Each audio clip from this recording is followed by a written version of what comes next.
சனிப்பெயர்ச்சி பலன்கள் 2025 மீனராசி அன்பர்களே.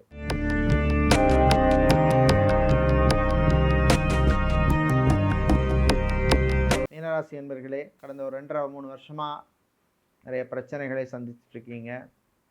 ஆரோக்கிய பிரச்சனை, பணப்பிரச்சனை, தொழில், உத்தியோகம், இதிலெல்லாம் சில நெருக்கடிகள், உறவுகளில் பிரச்சனை, இந்த மாதிரி பல விஷயங்கள் போயிட்டுருக்கு. இப்போ வரப்போகின்ற இந்த சனி பயிற்சியானது உங்களுக்கு அந்த பிரச்சனையின் தாக்கம் தொடரும். சிலருக்கு கொஞ்சம் கூடும், சிலருக்கு கொஞ்சம் குறையும். உங்களுடைய ஜாதகத்தில் தசா புத்தி அனுகூலமாக இருந்தால் சனியினுடைய பலம் ஜாதக கட்டத்தில் இருக்கிறத வச்சு அவருடைய தாக்கம் கூடும் அல்லது குறையும். குருவால் சில நன்மைகள் கிடைக்கும்.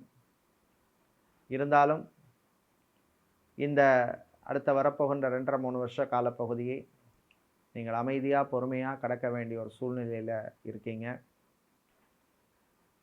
வாய் வார்த்தைகள்லாம் கவனமாக இருக்கணும். சிலருக்கு கூடுதல் பொறுப்பெல்லாம் வந்து சேரும் வீட்டில், குடும்பத்தில். அது சில சங்கடங்களை கூட ஏற்படுத்தும், செலவுகளை கூட்டும். ஆனால் வேறு வழி இல்லை, நீங்கள் அதை ஏற்றுக்க வேண்டிய சூழ்நிலையில் உங்களை சனீஸ்வரன் கொண்டு வந்து விட்டுருவார். அதே மாதிரி வியாபாரத்திலே புது இன்வெஸ்ட்மெண்ட் பண்ணுறேன், புதுசாக இன்னொரு பிரான்ச் ஓப்பன் பண்ணுறேன், இந்த மாதிரி விஷயங்கள்லாம் ரொம்ப ரொம்ப கவனமாக இருக்கணும். உங்களுக்கு ஃபைனான்ஷியல் சப்போர்ட் பேக்ரவுண்ட் கரெக்டாக இருந்ததுன்னா நீங்கள் இறங்கலாம். லோனை போட்டோ இல்லை லோனால் பிஸ்னஸை பண்ணுறேன் அப்படிங்கிறதெல்லாம் ரொம்ப கவனமாக இருக்க வேண்டிய காலம். அதே மாதிரி தம்பதிகள், கல்யாணம் ஆனவங்க, கல்யாணம் ஆக போகிறவங்கெல்லாம் கவனமாக இருக்க வேண்டும். வாய் வார்த்தைகளில் கவனம் தேவை. விட்டு கொடுத்து போகிறது தான் கல்யாண தம்பதிகளுக்கிடையே ரொம்ப முக்கியமானது. ஈகோ பார்க்காதீங்க. பிள்ளைகள், குழந்தைகள் விஷயத்திலெல்லாம் கவனமாக இருக்கணும். அவர்களுடைய ஆரோக்கிய விஷயத்திலும் கவனம் தேவை. சனியினுடைய வக்ரகால பகுதி வந்தாலுமே இந்த வருஷம் ஜூலை டு நவம்பராக இருக்கட்டும், அடுத்த வருஷம் ஜூலை டு டிசம்பராக இருக்கட்டும், அதில் பெரிய வித்தியாசம் உங்களுக்கு இருக்காது. அதனால் அடுத்த ஒரு 2.5 வருஷம் 3 வருஷம் அடுத்த பேச்சியோடு உங்களுக்கு அது ரிலீவ் ஆகும். 7.5 சனி அது மட்டும் அடுத்த 2.5 வருஷம், அதுக்கடுத்த 2.5 வருஷம். ஸோ அதனால் இந்த ஒரு 5 வருஷ காலம், ஏற்கனவே 2.5 வருஷம் நீங்கள் பட்டுட்ருக்கீங்க. அடுத்த ஒரு 5 வருஷம் நீங்கள் ஓட்ட வேண்டிய சூழ்நிலையில் இருக்கீங்க. அதனால் அடுத்த வர 2.5 வருஷமும் அதுக்கடுத்த 2.5 வருஷம் காலப்பகுதியிலே கவனமாக இருக்க வேண்டும். வெளிநாட்டில் வேலை செய்கிறவர்களுக்கு சில பிரச்சனைகள் வரும்.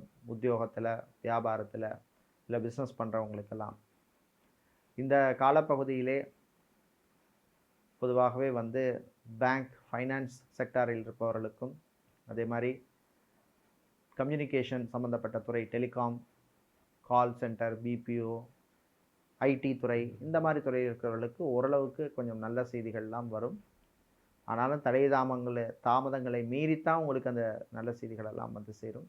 கலைஞர்கள், சினிமா, சின்னத்திரை, நாடக கலைஞர்கள், இசைக்கலைஞர்கள், இவர்களுக்கெல்லாம் வாய்ப்புகள் வரும், பண வரவும் வரும், செலவும் பின்னாடி வரும். 100 ரூபா வந்ததுன்னா 110 ரூபா ஆகும். இல்லை 100 ரூபா வந்ததுன்னா கரெக்டாக 99 ரூபா 100 ரூபா செலவாகிடும். இப்படி தான் இந்த காலம் ஓடும். இன்னும் கொஞ்சம் வருஷங்களுக்கு பொறுமையாக தான் நீங்கள் இருக்கணும்.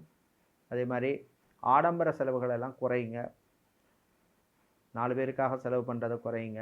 உங்களுக்காக முக்கியமான செலவுகளை பண்ணுங்கள். அத்தியாவசியமான செலவு பண்ணுங்கள். ஆரோக்கிய விஷயத்துலையும் கவனமாக இருக்கணும். சிலருக்கு சர்ஜரி, ஆப்ரேஷன் பண்ணக்கூடிய சூழ்நிலை உடல்நிலையில் ஏற்படும். பயணங்களின் பொழுது கவனமாக இருக்கணும். அதே மாதிரி வாகனங்கள் போகிறபோது, ட்ரைவ் பண்ணும் பொழுது, இந்த மாதிரி காலங்கள்லாம் ரொம்ப ரொம்ப ரொம்ப கவனமாக இருக்க வேண்டிய காலம். மாணவர்கள் படிப்பில் ரொம்ப ரொம்ப கவனமாக இருக்கணும். கான்சன்ட்ரேஷன் ரொம்ப முக்கியம். தேவையில்லாத விஷயங்களில் மனசை அலைப்பாய விடாதீங்க. இந்த காலப்பகுதியிலே பிஸ்னஸ் பார்ட்னருடன் பிஸ்னஸ் பண்ணவர்களுக்கு பிரச்சனைகள் எல்லாம் வரும். அது மாதிரி புதுசாக பிஸ்னஸ் பண்ணுறதா இருந்தால் கூட நீங்கள் எந்த பார்ட்னரையும் சேர்க்காதீங்க. அது நிச்சயமாக பிரச்சனைகளெல்லாம் வந்துவிடும். அதனால் ரொம்ப கவனமாக இருக்க வேண்டும். இறைவனை பிடிச்சுங்க, ஆன்மீகத்தில் நாட்டம் செலுத்துங்க. இறைவன் நல்ல வழி உங்களுக்கு காட்டுவார். இந்த காலப்பகுதியிலே மீனராசி அன்பர்கள் சிவபெருமானை வழிபடுவது நல்ல பலன்களை தரும். சிவபெருமானை வழிபட்டு அதோட நீங்கள் ருத்ரஹோமம் செய்வது உங்களுக்கு பிரச்சனையின் தாக்கத்தை குறைக்கும். இந்த மீனராசி அன்பர்களுக்கு இந்த சனிப்பெயர்ச்சியானது 40% நல்ல பலனையும் 60% தீய பலனையும் கொடுக்கும். உங்களுக்கு கூடுதலாக நல்ல பலன் கிடைக்க இறைவனை பிரார்த்தனை செய்து கொள்கின்றோம். நன்றி.